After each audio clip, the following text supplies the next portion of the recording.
May nilulutong bagong show magbabalik TV na. Kasabay ng pagbibigay update sa kanyang kalusugan at love life. May isa pang pasabog si Queen of All Media Kris Aquino para sa lahat ng kanyang fans at supporters.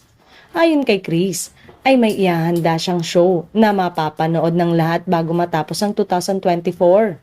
Nagpasalamat si Kris sa former ABS-CBN bosses niya dahil pumayag na mahiram niya para sa production nito ang kaibigang si Darla na ilang beses na rin nag-produce ng show niya noon sa Kapamilya Network.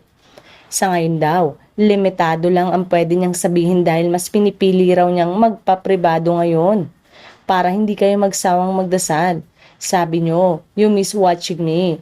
I want to thank my former ABS-CBN boss for allowing Jasmine and Darla to work with me on a show which will launch before 2024 ends." Pagbabahagi ni Kris.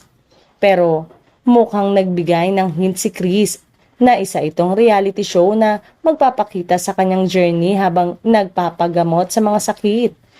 Kasama ang mga tinatawag niyang extended family o ang mga doktor na nakasama niya na maituturing nga niyang pamilya.